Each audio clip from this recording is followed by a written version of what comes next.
हमने नीति शास्त्र के बारे में चर्चा की और उसके बाद में हमने भारतीय नीति शास्त्र के बारे में भी चर्चा की। तो उससे हमें कुछ बातें जो एक स्ट्रक्चर हमारे दिमाग में नीति शास्त्र को लेकर बना कि भारतीय नीति शास्त्र जो है वह पाश्चात्य नीति शास्त्र से कुछ मायने में भिन्न है।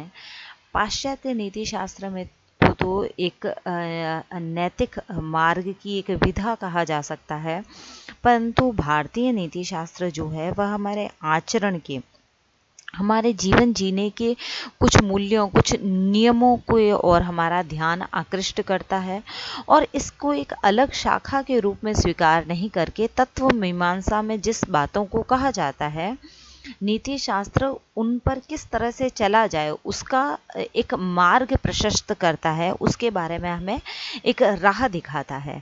तो अब हम नीति शास्त्र के बारे में, कुछ भारतीय नीति शास्त्र के बारे में और गहनता से अध्ययन करने की ओर आगे बढ़ रहे हैं। तो एक बार थोड़ा सा हमें नीति शास्त्र के बारे में कुछ कुछ बातों को और जानना आवश्यक है कि नीति शास्त्र वह शास्त्र है जो व्यक्ति और समाज को कुमार्ग से सुमार्ग की ओर ले जाता है।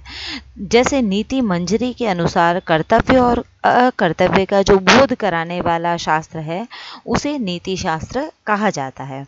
उपनिषद जो है, उपनिषद और वेदों में भी हमने अंतर को देखा कि जो वेदों के अंतिम भाग हैं उनको उपनिषद कहा जाता है। तो जो वैदिक जो नियमावली या जो वैदिक बातें कही जाती है, वैदिक ग्रंथों में जो हम नियमों को देखते हैं, उपनिषदों में उससे भी ज़्यादा गूढ़ बातें हमें देखने को मिलती है। तो उपनिषदों में नीति शास्त्र को श्रेय, श्रेय का अर्थ होता है शुभ, को प्राप्त करने का साधन बताया है। मनुस्मृति में नीति शास्त्र को सदाचार का विवेचन करने वाला शास्त्र बताया है। चाणक्य के अनुसार नीति शास्त्र वह है जो मानव चरित्र के का मूल्यांकन करता है, उसकी एक विधि को बताता है।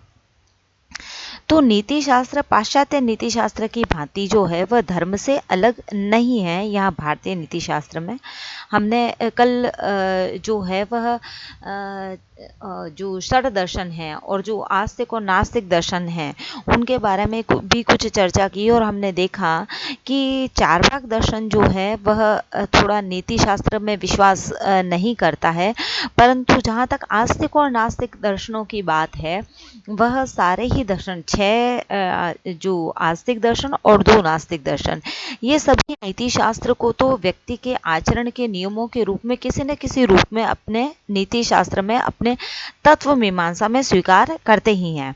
इसलिए चार्वाक को छोड़कर समस्त भारतीय जो है वह नीति शास्त्र में आत्मा की अमरता, पुनर्जन्म का सिद्धांत, कर्म का सिद्धांत, संकल्प की स्वतंत्रता और ईश्वर के अस्तित्व को केंद्र में रखकर अपने अपने नैतिक विचारों को प्रस्थापित करते हैं। अवैदिक दर्शनों में ईश्वर को नहीं स्वीकारा गया है। यहाँ पर हम भारतीय नीति शास्त्र के जो स्त्रोत्र हैं उनके संबंध में कुछ विचार करेंगे और सबसे पहले हम ये देखेंगे कि भारतीय नीति शास्त्र जो है वह कुछ बातों को पहले से स्वीकार करके अग्रसर होता है। जैसे एक सामान्य ज्ञान के रूप में हम किसी बात को समझें तो हम ये देखते हैं कि हम किसी भी नई जगह पर जाते हैं, नई बात को स्वीकार करते हैं, तो उस जो सिद्धांत है उसके बारे में हमारा जो पहले से जो ज्ञान हमारे पास में है वह किसी न किसी रूप में उस सिद्धांत को प्रभावित करता है।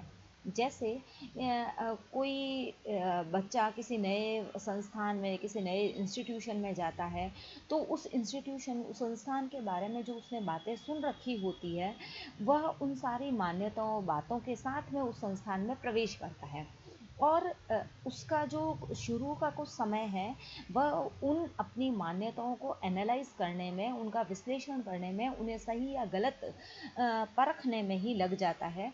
उसी तरह से हम जब भी भारतीय दर्शन और भारतीय नीति शास्त्र की बात करते हैं तो कुछ बातों को हम स्वीकार करके अग्रसर होते हैं और फिर हम उन बातों की को परीक्षण करके, उन सिद्धांतों को समझकर उस क्षेत्र में आगे बढ़ते हैं। तो भारतीय दर्शन की जब हम बात करते हैं और भारतीय नीति शास्त्र की बात करते हैं तो हम आत्मा की अमरता, कर्म और पुनर्जन्म का सिद्धांत आदि बातों को स्वीकार करके ही अग्रसर होते हैं। अब सबसे पहले हम चर्चा करते हैं आत्मा की अमरता। तो आत्मा की जो अमरता है, भारतीय नीति शास्त्र में आत्मा को एक शाश्वत सत्ता के रूप में स्वीकार किया गया है। मनुष्य जो है मात्र भौतिक शरीर नहीं है जो मृत्यु के बाद विनष्ट हो जाए। मनुष्य शरीर और आत्मा दोनों का संयोग है, एक भौतिक है तो दूसरा आध्यात्मिक। शरीर ही वह माध्यम है जिससे आत्मा प्रकाशित होती है और आत्मा ही वह माध्यम है जिससे शरीर प्राणवान और चेतना युक्त होता है।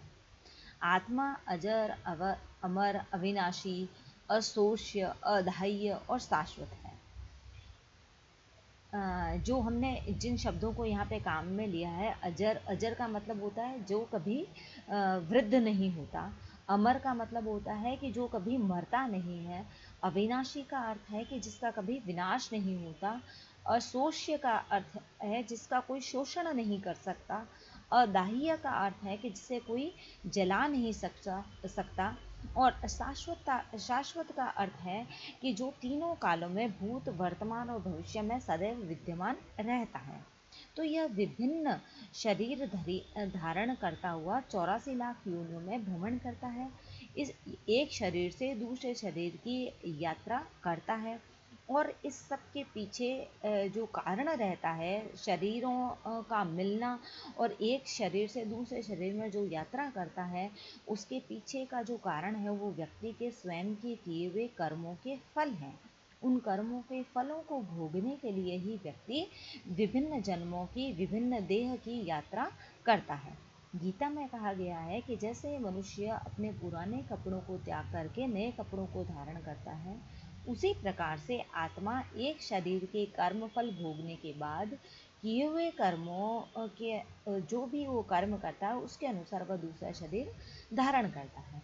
बार बार जन्म लेने और बार बार मरने का चक्कर जो है वह मोक्ष के बाद ही छूटता है। तो नीति शास्त्र में आत्मा की अमरता का सिद्धांत इसलिए भी आवश्यक है कि मनुष्य अपने कर्मों का उत्तरदायी बन सके। हम देखते हैं कि कुछ मनुष्य बुरे कर्म करते हैं और अच्छा जीवन गुजारते हैं और कुछ मनुष्य अच्छा कर्म करते हैं लेकिन बुरा जीवन गुजारते हैं। यही आत्मा, यदि आत्मा जो है वह इसी जीवन तक सीमित रहता है तो मनुष्य जैसा चाहे वैसा कर्म, जैसा मनुष्य कर्म करता है वैसा उसको फल मिलता है। ये सिद्धांत जो है वह असत्य हो जाएगा। इसलिए नैतिक कर्मफल भोग की अनिवार्यता के लिए आत्मा की अमरता है वह आवश्यक है। ठीक है। अब हम दूसरे सिद्धांत की बात करते हैं, वह है पुनर्जन्म का सिद्धांत। तो यह सिद्धांत की समस्या, इस सिद्धांत की समस्या जो है वह आत्मा की अमरता से जुड़ी हुई है। क्योंकि हमने पहले भी देखा कि आत्मा जो है वह अमर है और आत्मा एक शरीर से दूसरे शरीर में जाने को पुनर्जन्म कहते हैं।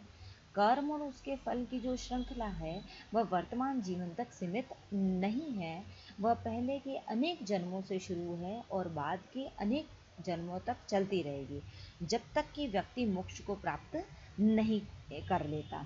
तो हमें यहाँ पर एक बात और स्पष्ट हो जाती है कि जो हमने पहले बात कही थी कि सारे भारतीय दर्शन जो हैं वह अपनी जो नीति शास्त्र है उसको अपनी तत्व मीमांसा पर आधारित करते हैं और सारे भारतीय दर्शन जो है वह जीवन का ध्येय या साध्य जो है वह मोक्ष को मानते हैं। तो नीति शास्त्र है वह व्यक्ति को उस मार्ग पर ले जाता है, उस साध्य की ओर ले जाता है और उस मार्ग को प्रशस्त करता है जो उसे मोक्ष को अंगीकार करने में सहायक हो सके। तो नीति शास्त्र में पुनर्जन्म का सिद्धांत इसलिए आवश्यक हो जाता है कि वह वर्तमान में जो कुछ भी है वह मनुष्य अपने पूर्व जो जीवन है उसका परिणाम है और भविष्य में वो जो कुछ भी बनेगा वो उसके वर्तमान जीवन का परिणाम होगा। इस प्रकार हमने पुनर्जन्म के सिद्धांत और आत्मा की अमरता को देखा और अब हम नेक्स्ट वीडियो में कर्म के सिद्धांत, संकल्प की स्वतंत्रता और ईश्वर के अस्तित्व पर विचार करेंगे।